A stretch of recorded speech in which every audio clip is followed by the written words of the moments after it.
Ieri a fost ziua de naștere a poetei, 116 ani de la nașterea sa.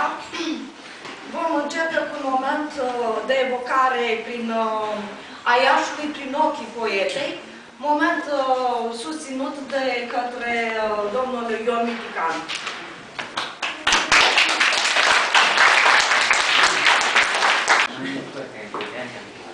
Stimată auditori, mă rog, primind eu sarcina să deschid adunarea aceasta comemorativă, bineînțeles că mă îndrept gândurile și vă invit și pe dumneavoastră să mă însoțiți prin Iașul Otile Casimir. Noi astăzi nu mai cunoaștem aproape nimic din orașul anilor cei tineri, ai poetic, asta înseamnă viața de cele două războaie, 1920, 1939, 1940. Nu știu dacă ți-au avut curiozitatea, în afară de poeziile sentimentale, duioase, închinate diferitelor momente din viață, închinate copiilor, închinate sărbătorilor, a lăsat foarte multe pagini de proză.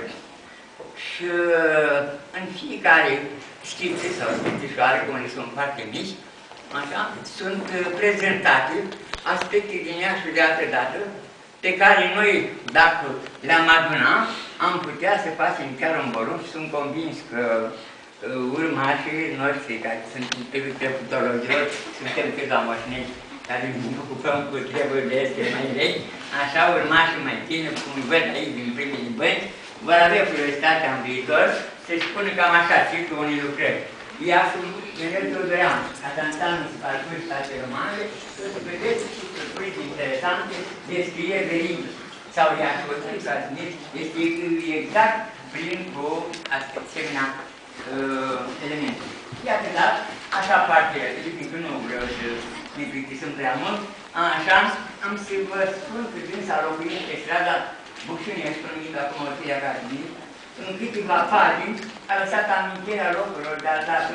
Noi știm din istoria Alice, din istoria științifică, că pe acolo au fost pe vremuri, mă rog, locurile date însoțitoarei și însoțitorilor doamnei Vasei Lupu, când a fost adusă din Gheorghe, ne amintim, da?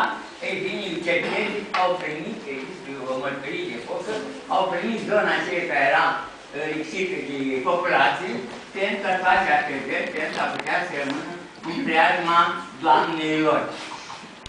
Vis-a-vis chiar de locuința Oțilii de astăzi, se găsește o clădire sus, urcată pe un monic, pe un zid.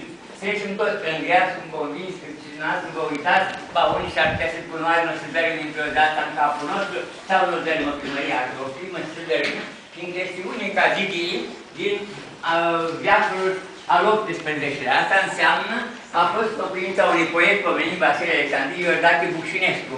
Sunt documente de vânzare, de cumpărare și să aveți curiozitatea să intrați în curte, să vedeți că ele este cu spate la stradă, se uită așa cumva teoriști cu coada ochiului la trecători, dar în față, înspre răsărit, e un cerdac lung, plin de amintiri, cerdacul ăsta ieșeau ușile de la saloane, de la, mă rog, de la încăperile slujitorilor, de la încăperile doamnei, deci clădirea se păstrează întocmai. Oțilea Casimir a avut bunătatea și să o descrie în câteva cuvinte. O clădire neuitată, o clădire istorică, cea mai istorică de pe strada aceasta, fiindcă nu este alta din perioada respectivă. Vis-a-vis de dânsa, de-a locuit familia Andoca, care că fi cineva din tribunal de la București, mai sunt urmași, a fost locuința lui Corul Veceslav. Ce se întâmplă? Oțilea Casimir se inspira din viața tatălui și având vis-a-vis un refugiat rus, care, mă rog, era din Siria, Rusterii, oameni progresiști împotriva țarismului și fusese trimiși în Siberia și stăcuță mult timp la Iacuț. Când a scăpat, au venit în România și au găsit adăpost și a cumpărat o căsuță, o bucătărie, mai bine zis, din Acarescu Iordache Bucșinescu. Deci, La ora asta acestea sunt prefăcute, nu se mai cunoaște nimic, s-au ridicat vile frumoase, dar avem descrierea Olteniei Casimir, domnul Veceslav, în care îl prezintă.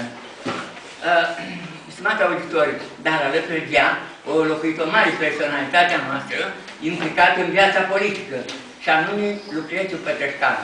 Când mergeți acum pe strada Bucinescu, să priviți imediat pe colțul Zlataustului, este o clădire care are tablă de vânzare.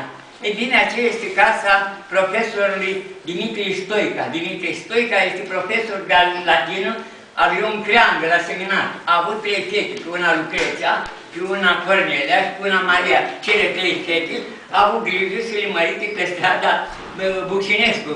Și acolo, în casa care poate astăzi, numărul 6, și mai înainte purta 8, e o casă părăsită, la ora asta și cred că într-o bună zi s-ar putea să dispară, o locuit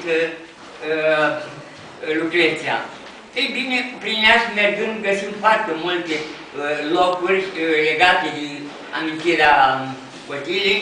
Să vă spun așa ca idee, când au venit Panaite Stratele astea în 32, au fost dus la Madame Bet, în Piața Unirii, undeva unde și-a cumpărat un pistol și el, o poveste întreagă.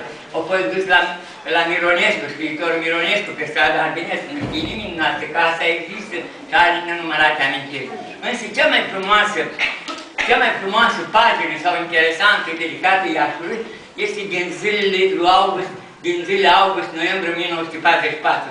Știți cu toții, din martie 1944, frontul român-germano-rus ajunsese la Ruginoasa, căzuse Târgu Frumos, era la 15 km de Iași, la stânga Răzvan, și în pădurea dreaptă. În martie început nebunia refugiu. Nu vă dați seama ce s-a întâmplat, să vă zicuiți dumneavoastră, într-o ceas, două, să luați câteva din casă și fugiți că veneau rușii, veneau bolșevici.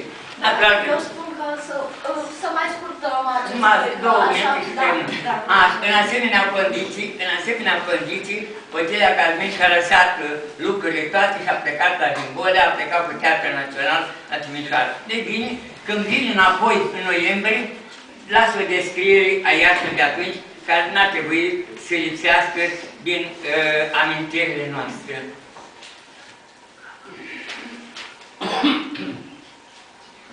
Așa. Mă întorceam acasă. În războiul nu lăsase prea multe urme în Banat. Jimbolea, Timișoara erau gata, erau întregi, dar la Iași totul era o nenorocire. Am ajuns la Iași seara, după ce se întunecase, și am coborât cu inima strânsă în gara improvizată în capul străzii Păcurarului, lângă fabrica de țigări, în zilele noastre, acolo a fost o gară. M-am instalat în față, lângă șofer, pentru a vedea Iașul. Dar ce să văd? Numai ruini și de loc în loc, câte o lumină în fundul unui curț, o lumânare sau o lampă încerca să dea lumină. Piața Unirii era arsă, complet distrusă. Strada Cuza complet distrusă. Ajungând acasă, a văzut cumva o ruină și deasupra ruinii a văzut un papucel. S-a dus și a avut idee să lea. Însemna că erau unii copii care probabil au fost acolo, au fost îngropați sub moluzul respectiv. Și bineînțeles descrie că văzând și o floare alături, îi spune floarea amară, floarea durerii, care probabil vedea sufletul copilului îngropat în acest moluz, n-a putut să le ia, tins mâna, a retras-o și s-a dus la casa ei în strada Bucinescu. Acolo să pășiți și noastră deseori, că o să găsiți amintiri foarte frumoase. Vă mulțumesc!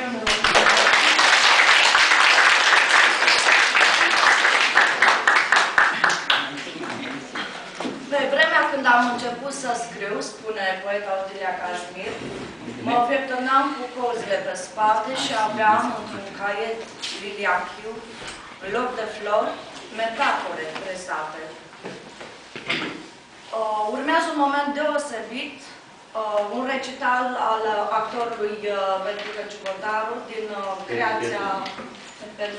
din creația poetei. Putem? Da, mama.